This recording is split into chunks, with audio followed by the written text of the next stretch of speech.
오늘 본문의 말씀으로 눈동자같이 지키시는 하나님, 이런 말씀 우리 함께 묵상하도록 하겠습니다.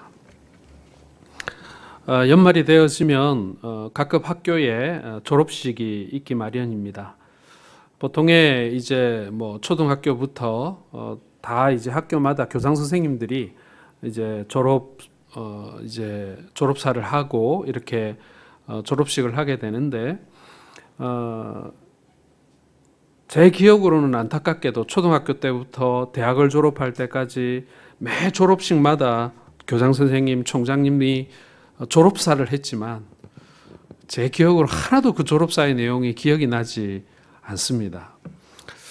꼭 평생에 새겨들을 만한 그런 말 한마디가 참 있었으면 좋았겠다라는 그런 아쉬움이 지금도 가지고 있습니다. 자, 미국을 보면 1년에 졸업식이 있게 되면 꼭 아주 유명한 뉴스 하나가 올라오게 됩니다. 그것은 미국의 가장 유명하고 대표적인 대학인 하버드의 졸업식에서 누가 졸업식 연설을 할 것인가가 아주 중요한 뉴스거리가 됩니다.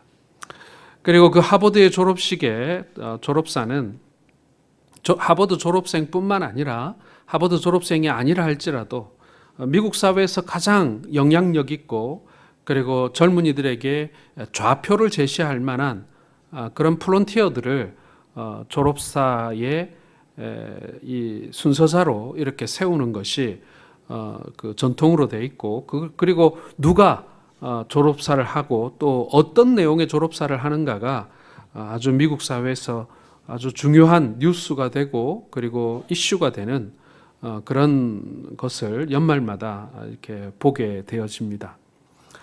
그런데 그 졸업사들이 대부분 이제 젊은이들에 대한 어떤 용기를 북돋아주고 또 그들에게 충고를 해주고 하는 이야기도 있지만, 그 졸업사는 바로 그 시대의 세상이 나가야 할 방향을 제시해주는 말들이 많다. 그래서 사람들이 그 이야기에 귀를 기울인다라는 것입니다. 이 젊은이들이 세상을 바꾸지 않겠습니까? 그리고 지도자가 되고 세상을 이끌어가는 사람들이 될 텐데, 그 사람들에게 평생 마음에 하나 새겨둘 말을 심어줌으로 말미암아 그 말이 결국에는 사람을 바꾸고 그리고 그 사람들이 세상을 바꾸게 되는 그러한 순환 과정을 보게 되는 것입니다. 그와 같이 오늘 우리가 읽었던 이 짧은 말씀은요, 모세가 이스라엘 백성들을 모아놓고 하나님의 말씀을 낭독하는 내용인데, 오늘 특별히 이 말씀은 가나안에 들어갈 수 없는 모세가 이제 가나안에 들어가서 살아야 할, 그리고 새로운 시대, 새로운 나라를 일으켜야 할 그 이스라엘 백성들에게 이제 광야 40년의 시간을 이제 마무리하면서 마치 광야 학교 40년을 졸업하는 졸업생들에게 이렇게 마지막으로 건네어주는 교장 선생님의 졸업사와 같은 내용이 바로 오늘 우리가 함께 읽었던 이 말씀의 내용이다라는 것입니다. 광야 학교의 졸업식, 졸업사다, 이렇게 표현할 만하다라는 것이죠. 오늘 모세가 낭독한 이 말씀은 하나님이 우리들을 어떻게 지키시는가에 관한 말씀입니다. 그런데 왜 이 말씀을 하고 있을까요?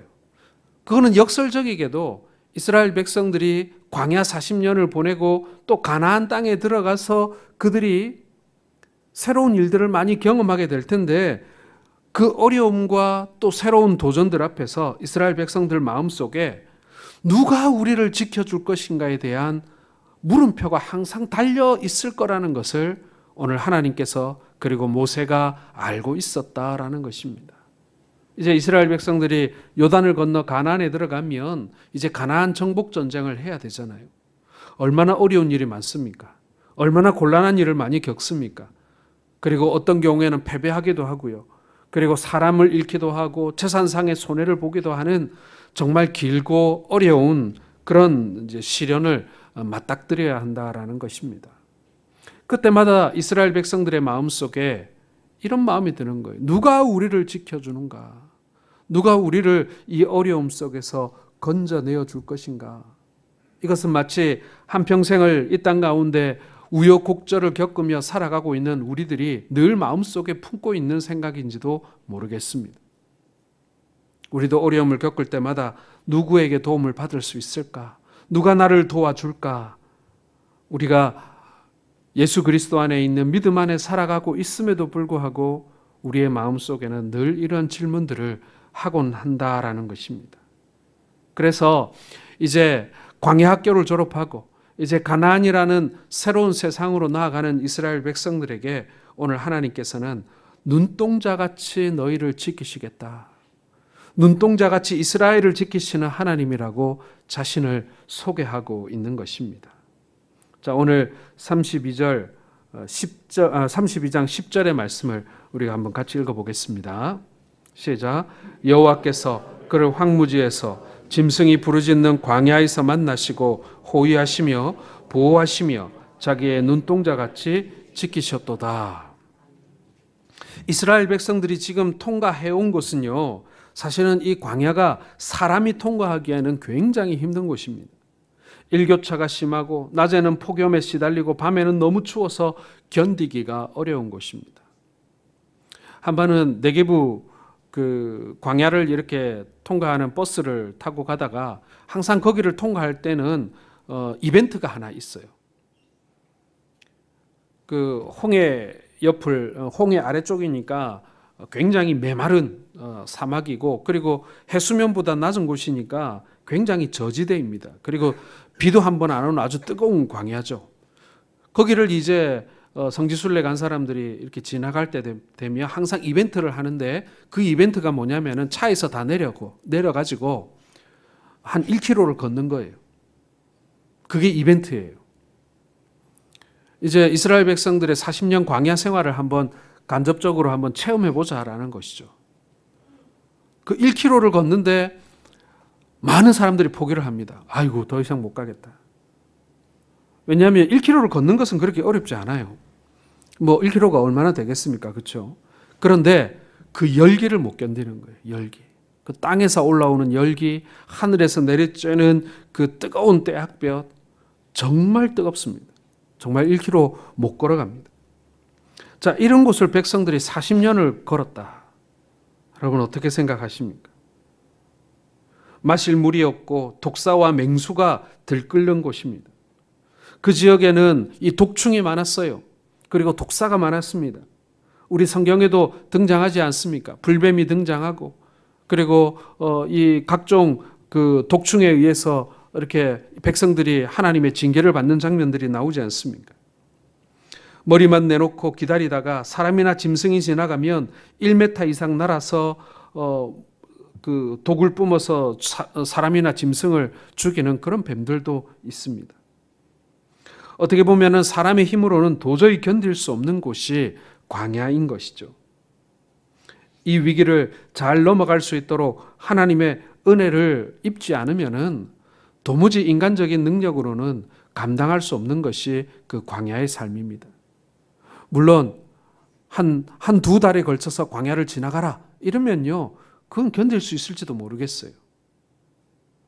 이제 고생하는 셈치고 눈 질끈 감고 고생스럽지만 통과하는 것입니다. 그러나 여러분 40년을 그 뜨거운 떼약볕 아래에서 살아야 된다고 한번 생각해 보시기 바랍니다. 그 광야에 가면요, 나무 한 그루 제대로 서 있는 곳이 없어요. 성경에 보면은 오아시스 이야기가 나옵니다. 엘림이나 오아시스 얘기가 나오는데, 오아시스를 소개할 때 야자수가 몇 그루가 있고 샘이 몇 개가 있고 설명이 다 돼 있죠. 그 이유가 뭔지 아십니까? 나무가 그만큼 없는 거예요.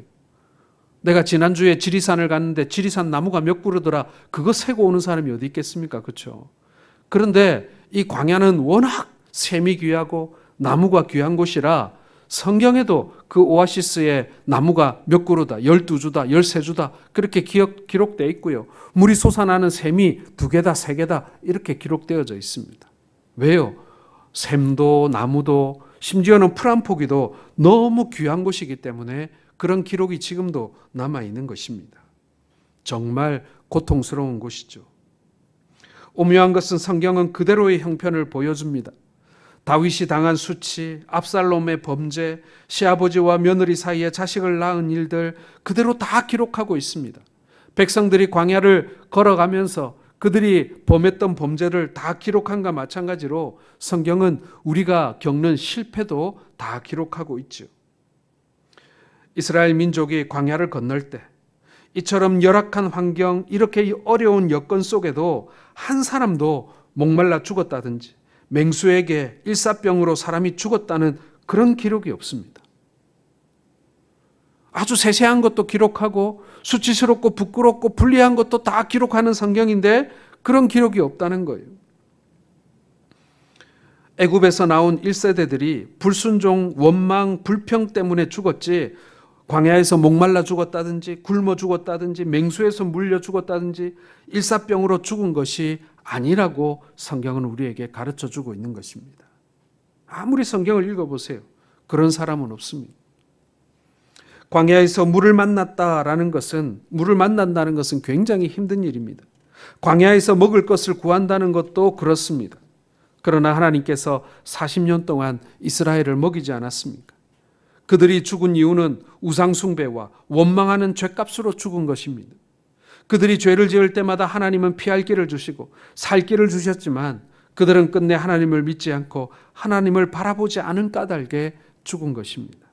사랑하는 성도 여러분, 환경은 우리로 하여금 하나님을 잘 섬기도록 하지만 꼭 또 그렇지만은 않다라는 것을 알게 됩니다. 그러나 신실한 성도는 어려운 환경 속에서도 하나님을 의지하며 신앙생활을 잘 하게 만들어준다라는 것입니다. 환경이 어려워 하나님을 원망하고 사는 사람이 있는가 하면 환경이 어렵기 때문에 하나님을 더욱더 의지하고 살아가는 사람들도 있다라는 것입니다. 여러분, 우리는 어느 부류의 사람들입니까? 우리는 환경이 유리함에도 불구하고 그 유리함 때문에 하나님과 멀어져 가고 있지 않습니까? 아니면 우리는 환경이 어려우면 어려울수록 하나님께 더 가까이 다가가는 삶을 살고 있는 것입니까? 그렇기 때문에 여러분, 일이 잘 되든지 안 되든지 병들었든지 아니면 잘 살든지 하나님을 외면해서는 안 된다라는 것입니다. 환경을 탓해도 안 된다는 것입니다. 그러므로 오늘 바울은 살아도 죽어도 하나님을 위하여 살 것이라고 했습니다. 죽이기도 살리기도 하시는 하나님을 의지하며 살았던 것입니다. 여러분, 오늘날도 마찬가지입니다. 하나님은 우리를 눈동자같이 지키시는 하나님, 우리가 어떤 상황에 처하더라도 우리를 지키시고 바라봐 주시는 하나님, 그리고 결국에는 우리를 선한 길로 인도하여 그곳에 도달하게 하실, 가나안에 들어가게 하실 하나님이심을 여러분 믿으시길 바랍니다. 하나님을 믿고 의지하고 따르다 보면 하나님이 우리의 환경과 위기 가운데 우리를 보호하시는 하나님이심을 우리는 발견하게 될 것입니다. 그걸 볼 줄 알아야 비로소 신앙인이다, 신앙의 눈을 가졌다, 이렇게 말할 수가 있는 것입니다. 뿐만 아니라 오늘 우리가 함께 읽었던 말씀 속에는요, 우리를 도와주시되 신속히 지켜주시는 하나님이다, 이렇게 말씀은 우리에게 알려주고 있습니다. 자, 11절 말씀 같이 보겠습니다. 시작. 마치 독수리가 자기 보금자리를 어지럽게 하며 자기 새끼 위에 너풀거리며 그의 날개를 펴서 새끼를 받으며 그의 날개 위에 그것을 엎는 것 같이 라고 말씀하고 있습니다. 독수리가 새끼를 키우는 방법을 보면 어릴 적에는 어미가 잘 돌봐주고 먹여주지만 어느 정도 크면 둥지를 흐트러뜨리고 그 둥지를 땅 위로 떨어뜨려 버립니다. 그러면 새끼는 안 떨어지려고 나뭇가지에 매달려서 날개짓을 하지요. 위에서는 어미가 날개를 너풀거리며 바라보다가 새끼가 떨어지면 즉시 내려가서 받아 보호해 줍니다. 먹이도 제대로 주지 않아요. 먹이를 물고 오기는 오는데 저기 한참 떨어진 나무 위에서 먹이를 딱 물고 새끼에게 이렇게 흔들어 보여줍니다. 너 먹고 싶지? 그러면 이리 나로 와, 이렇게 말입니다. 새끼를 굶주리게 하는 거예요.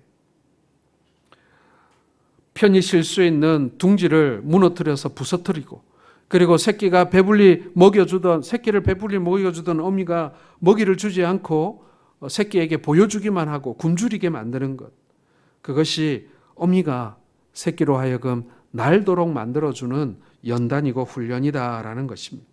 그런 모진 훈련을 통해서 독수리가 되게 만드는 것입니다. 이것은 사랑하지 않아서가 아닙니다. 하늘을 나는 새 중에 왕을 만들기 위한 어미의 노력인 것이죠. 여러분, 사는 일이 힘들어지고 고생이 가중될 때 우리는 하나님이 나를 잃어버리셨는가라고 낙심할 때가 있습니다. 그러나 이럴 때도 하나님께서 나를 훈련시키시고 연단시키시는구나. 나의 편안한 보금자리를 무너뜨리시고 나를 굶주리게 하시지만 이것이 내가 이 세상에 진정한 왕 되도록 하기 위한 하나님의 노력이시구나. 여러분, 우리에게 그런 믿음이 있기를 주의 이름으로 축원합니다. 때로는 둥지에서 떨어뜨리는 것과 같은 아픔과 놀램과 고통이 있습니다. 그러나 지휘관이 훌륭한 군사로 만들기 위해서는 엄하게 훈련시키듯이 하나님께서 우리들을 둥지에서 떨어뜨리시고 연단시키십니다. 그러나 그것이 결단코 파멸이나 종점은 아니라는 거예요. 하나님은 우리와 함께 하시되 신속하게 지켜주신다라는 것입니다. 사랑하는 성도 여러분, 우리는 이럴 때 바로 이 상황이 가장 어려운 길이라는 것을 알고 행실을 조심해야 합니다.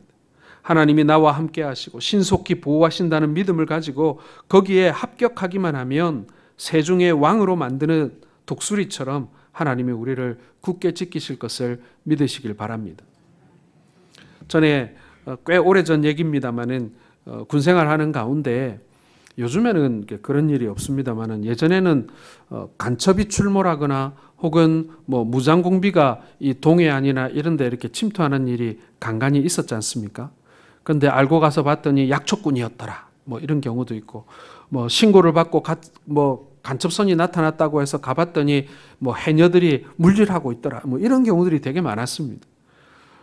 군대 가면은 이제 5분 대기조 이런 거 있잖아요. 그런데 이제 어느 날 비상이 떨어졌는데 훈련 상황이 아니라 실제 상황이었던 것입니다. 실제 상황이 되면 여러분, 사실 그 군인들이 몸에 소지할 수 있는 무기라는 것이 이 총밖에 없습니다. 소총밖에 없습니다. 그렇죠?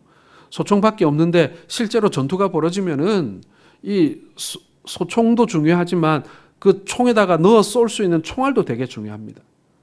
고참들이요, 그런 비상이 떨어져서 이렇게 출동할 때 보면 막 총알을 잔뜩 챙겨갑니다.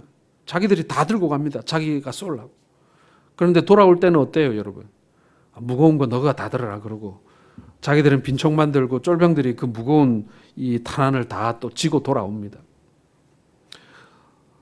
출동할 때는요, 그 무거운 총알이 무겁지도 않은가 봐요. 그걸 자기가 다 챙겨서 들고 뜁니다. 왜요? 그게 없으면 죽으니까요. 총알이 떨어지면 죽으니까요.